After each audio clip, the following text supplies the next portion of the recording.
রাধে রাধে। 15ই শ্রাবণ, 31শে জুলাই কৃষ্ণপক্ষীয় কামিকা একাদশী পারণ পরের দিন 5টা 6 থেকে 9টা 30-এর মধ্যে ইস্কনের পঞ্জিকা অনুযায়ী, আর গৌড়িয়া মঠের পঞ্জিকা অনুযায়ী সূর্যোদয় থেকে 9টা 33-এর মধ্যে। ব্রহ্ম বৈবর্ত পুরাণে এই একাদশীর বর্ণনা পাওয়া যায়।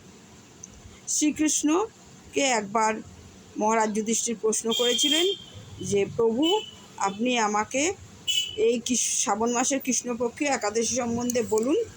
তখন শ্রীকৃষ্ণ বলেছিলেন, পূর্বে নারদমুনি ব্রহ্মাকে এই প্রশ্ন করেছিলেন, ব্রহ্মা যা বলেছিলেন সেই কথা আমি তোমাকে বলছি, তুমি শ্রবণ করো।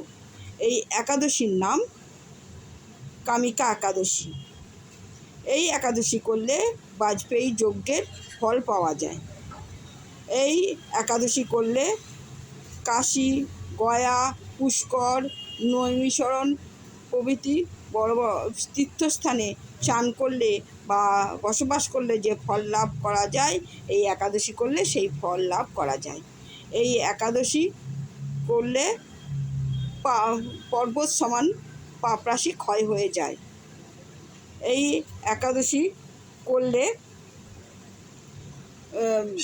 বিষ্ণুলোক প্রাপ্তি হয় এবং এই একাদশী ভালোভাবে উদযাপন করলে বিষ্ণুলোক প্রাপ্তি ঘটে। হরে কৃষ্ণ, রাধে রাধে।